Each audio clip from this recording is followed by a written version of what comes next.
I hadn't been to my mountain property in over a year, not since the road washed out and the place became almost impossible to reach. So when I finally hiked back up there and saw smoke coming from my chimney, I knew something was very wrong. Inside my locked cabin was the last person I ever expected to see. The HOA president, living there, using my furniture, eating my food, acting like he owned the place. When I asked what he was doing in my house, he smirked and said the HOA had claimed it because it was abandoned.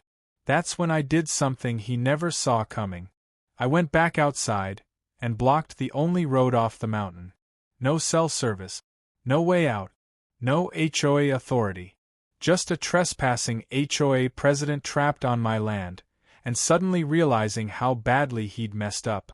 I hadn't been back to my mountain house in over a year.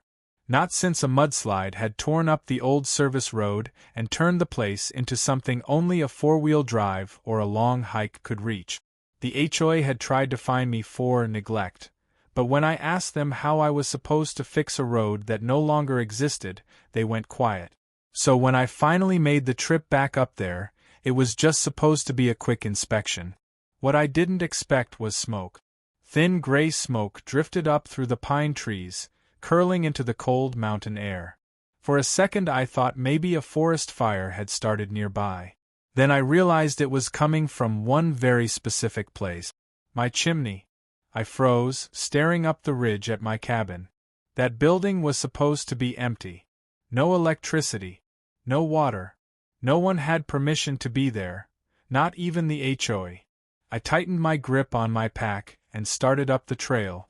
As I got closer, I noticed more things that didn't belong.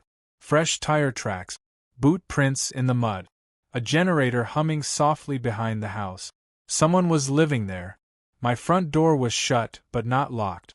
The padlock I'd put on it was gone. I pushed it open slowly. Warm air rolled out along with the smell of coffee. Inside, my old couch was pushed closer to the fireplace. My table had plates on it. There were groceries in my kitchen. Someone had even hung a jacket on the hook by the door, my hook. "Hello?" I called. Footsteps came from the back room, and then he walked out. The HOA president. He was wearing sweatpants and a hoodie like he was on vacation, holding a mug of coffee like he owned the place. For a second he looked just as shocked as I was. Then he smiled. "Well," he said, "look who finally decided to check on his property. What are you doing in my house?" I demanded. He took a slow sip of coffee. The HOA reclaimed it. I laughed because it was either that or explode. "You can't reclaim private property. You abandoned it," he replied casually. "Didn't maintain access. Didn't make it livable. That puts it in HOA control. That's not how the law works." "That's how our rules work," he said.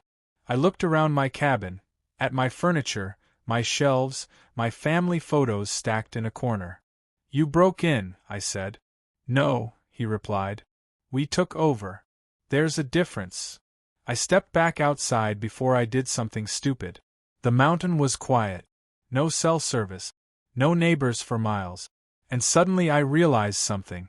The only road off this ridge was the one that had washed out. The temporary gravel ramp the county had built was still there, barely wide enough for one vehicle at a time. And his SUV was parked right beside it. I walked over to my old tractor, still sitting under a tarp. And an idea began to form. If the HOA president thought he could steal my house, he was about to learn what it felt like to be trapped on someone else's land. I didn't go back inside the cabin. If I did, I wasn't sure I'd be able to keep my temper in check. Seeing that man sitting in my chair, drinking from my mug, had flipped something deep inside me. So instead, I walked slowly across the clearing toward the old tractor, keeping my breathing steady and my face neutral. The HOA president was still standing in the doorway, watching me. "Where are you going?" he called. "Getting some tools," I replied. "This place is in bad shape, remember?" He chuckled. "You had your chance to take care of it." I reached the tractor and pulled the tarp free. It coughed once when I turned the key, then roared to life echoing off the mountainside. The sound rolled through the trees like thunder. I let it idle for a moment, glancing back at the cabin. He was still there, arms folded now, like a man watching a problem solve itself. That was fine. The temporary access road the county had built after the landslide was nothing more than a narrow gravel ramp carved into the slope. One vehicle at a time could pass through it, and only if the driver had nerves of steel. On one side was a rock wall. On the other was a steep drop into a ravine. It was the only way on or off this mountain. And his SUV was parked right next to it. I drove the tractor forward slowly, letting the bucket scrape against the dirt. Gravel shifted under the weight, crunching loudly. The HOA president's smile faded when he realized where I was heading. "Hey," he shouted. "What are you doing?" "Fixing the road," I called back. "That's county property." "So is my house supposed to be HOA property now?" I replied. I positioned the tractor at the top of the ramp and lowered the bucket into the gravel pile the county had left behind. One scoop. Then another. I began pushing dirt and rock toward the narrow passage, slowly but steadily filling it in. The sound of stones tumbling into place was loud and final. "Stop that!"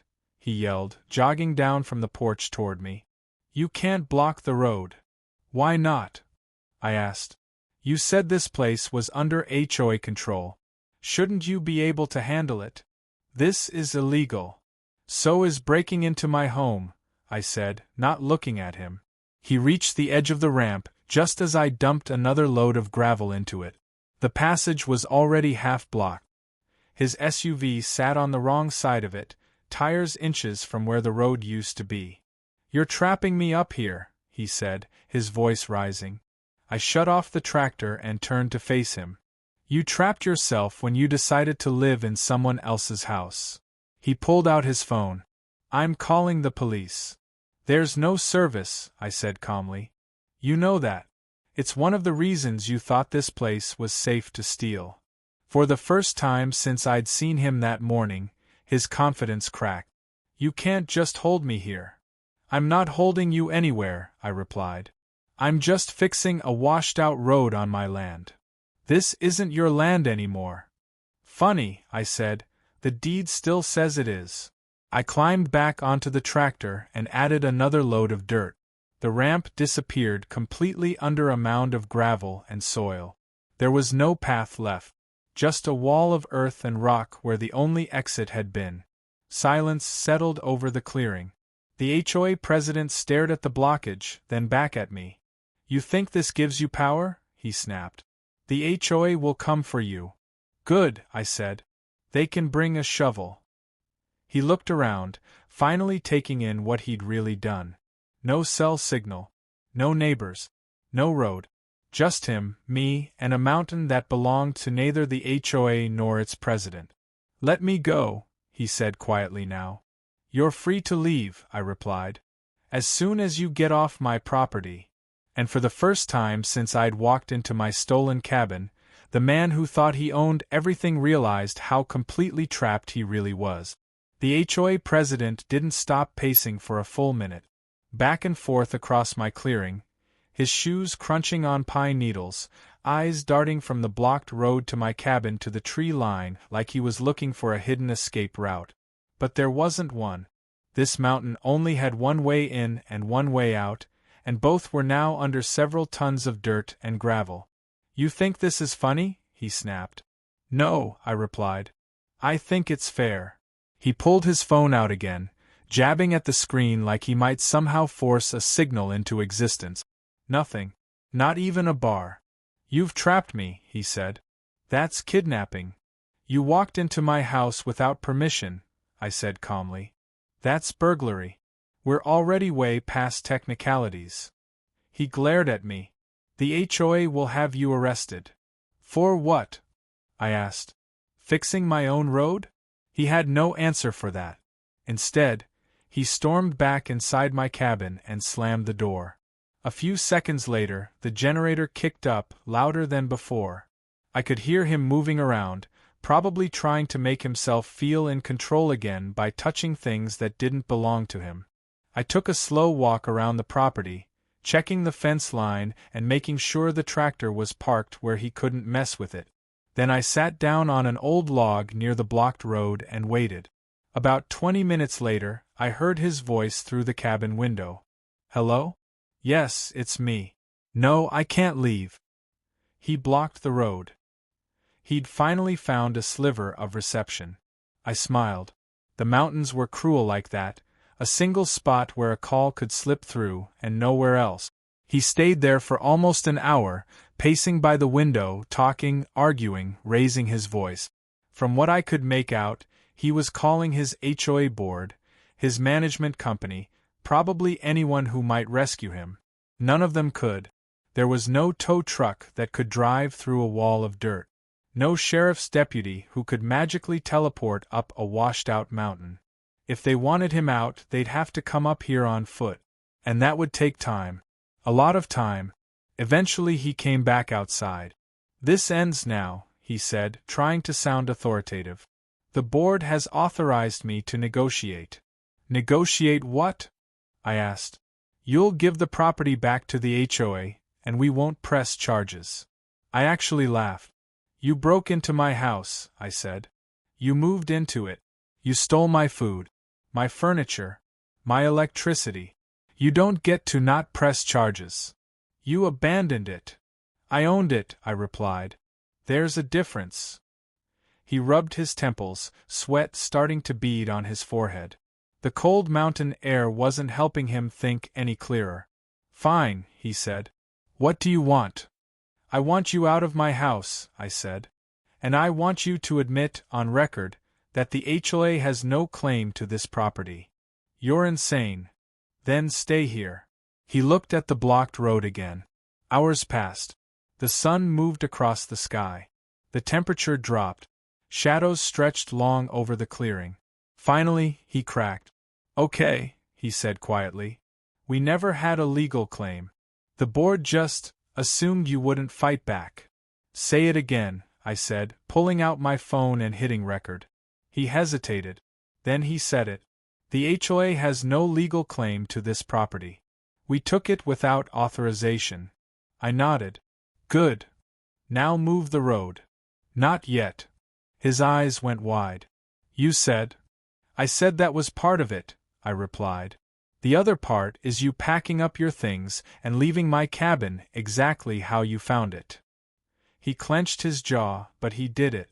I watched from the porch as he carried out my stolen groceries, my blankets, my tools, piling them on the ground like a man emptying his pockets before a mugging. When he was done, he stood there, shoulders slumped, looking smaller than he had all morning. "You done?" I asked. "Yes." I climbed back onto the tractor. As I started clearing the road, pushing the dirt back and reopening the narrow ramp, he didn't say a word. He just stood there, waiting, knowing he had no power left. When the path was finally open, he rushed to his SUV and threw the door open. "Get off my land," I said. He didn't need to be told twice. As his tires disappeared down the mountain, I looked back at my cabin, my real cabin, and felt something settle inside me. The HOA president had come up here thinking he owned everything. He left knowing he owned nothing at all. The silence after his SUV disappeared down the mountain road felt heavier than the confrontation itself. No generator. No footstep. No voices inside my cabin. Just wind moving through pine branches and the creek far below, running exactly where it always had, indifferent to HOA presidents and their fake authority. I walked back inside my house and stood there for a moment, just breathing it in. It smelled wrong. Someone else's cologne. Someone else's food. Someone else's arrogance. I opened every window and let the cold mountain air flush him out. Then I sat down at my table and called my lawyer. "Someone from the HOA broke into my mountain house and was living there," I said. There was a pause. "Say that again," she replied. So I did. Slowly. Clearly. Including the part where he admitted on recording that the HOA had no legal claim to the property. By the time I finished, she wasn't calm anymore. "That's felony trespass. Burglary. Fraud. And civil conspiracy, she said. Send me that recording right now. Within hours, everything changed. Sheriff's deputies hiked up the mountain the next morning. 2 of them, out of breath, staring at the cabin like it was a crime scene, which it was. They photographed the forced lock, the generator, the stolen food, the altered interior. Then they listened to the recording. The HOA president's voice echoed out of my phone. The HOA has no legal claim to this property. We took it without authorization. One of the deputies shook his head. He just confessed. Good, I said. I'd hate for there to be any confusion. The sheriff's office opened a criminal investigation that same day. And it didn't stop with him. When they subpoenaed HOA emails and internal documents, they found exactly what I'd expected. The board had voted to take control of my mountain house because it was inconvenient for them that I owned land they wanted. They had treated my property like abandoned loot. The HOA president hadn't gone up there on his own. He'd been sent. The news broke 2 days later. HOA president charged after illegally occupying homeowners' mountain property. Homeowners in that development lost their minds. Phone lines lit up. Emails exploded. Board members tried to resign. Too late. My lawyer filed a civil lawsuit on my behalf before the HOA even figured out what hit them. Wrongful occupation, illegal seizure of property, fraud, harassment, emotional distress, and because he'd admitted everything on tape, they had nowhere to hide. The HOA tried to spin it. They claimed it was a misunderstanding, that the president was just inspecting, that no one really lived there. The sheriff shut that down fast. He was sleeping there, cooking there, using utilities. That's occupancy. In other words, he wasn't inspecting. He was squatting. Within a week, the HOA president was formally charged with criminal trespass and burglary. Within 2 weeks, the HOA itself was named in a civil conspiracy suit. And the homeowners? They started demanding refunds. Turns out nobody likes learning their dues were used to fund a hostile takeover of someone else's house. The board imploded. 3 members resigned. The management company bailed. Their insurance carrier dropped them. By the time the first court date arrived, Sunrise Ridge HOA was already bleeding money and credibility. I went back up to my mountain house and repaired the road properly. I put up a rail gate this time. Heavy steel. Locked. No more assumptions. The cabin felt like mine again. One evening, I sat on the porch with a cup of coffee, watching the sun dip behind the peak. The same mountains that had hidden my house had also trapped a man who thought power meant ownership. It didn't. Ownership is paper, deed, law. And the HOA had none of it. They had only entitlement and now consequences. The HOA president would never step foot on my mountain again. And the HOA that thought it could steal a house just because it was hard to reach was about to learn something very expensive. Remote doesn't mean abandoned. And private doesn't mean negotiable. The court date came faster than I expected. The HOA president showed up in a wrinkled suit, looking nothing like the smug man who'd once sat in my cabin sipping coffee like he owned it. Cameras lined the courthouse step. Reporters whispered. Homeowners from his own development stood in clusters, staring at him like they were seeing a stranger. Because they were. When the judge called the case, the recording played first. The HOA has no legal claim to this property. We took it without authorization. His own voice filled the courtroom. You could almost hear his reputation collapsing. The prosecution didn't have to work hard. The forced lock, the generator, the groceries, the witness statements, my deed, the emails from the HOA board telling him to take control of my mountain house because it was functionally abandoned. Nothing about it was accidental. The judge leaned forward. You didn't just trespass, he said. You attempted to seize property that did not belong to you. The HOA president didn't argue. He couldn't. The plea deal was finalized that afternoon. Criminal trespass, burglary, and fraud. No jail time, but heavy fines, probation, and a permanent criminal record. His career in property management was over before he even left the courthouse. But that was just the beginning. My civil lawsuit moved forward like a freight train. The HOA tried to settle quietly, then less quietly, then desperately. Their insurance company refused to cover them because the acts were intentional. That meant every dollar came straight out of HOA funds, which meant the homeowners were paying for their board's crimes. The backlash was brutal. Emergency meetings were called. Recall votes were filed. Board members resigned. By the time the settlement was signed, Sunrise Ridge HOA was barely standing. They agreed to pay a six-figure settlement, publicly admit they had no claim to my mountain property, permanently ban any HOA access to it, or remove the entire board, or submit to state oversight. And the HOA president? He was barred from ever holding an HOA position again. When the final paperwork came through, I drove back up to the mountain. The air was crisp. The road was solid. The gate was locked. For the first time in over a year, my cabin felt truly mine again. I replaced the broken lock with a steel deadbolt, installed cameras, put up a real private property sign. Not because I was afraid, but because I was done being patient. One evening, as the sun dipped behind the peaks, I sat on the porch and listened to the wind move through the trees. The same mountains that had hidden my home had also protected it, in their own way, by isolating the man who thought he could steal it. He'd believed distance meant weakness. He was wrong. Distance meant witnesses were few, but evidence was everywhere. A mountain remembers who belongs on it. The HOA president had learned that the hard way.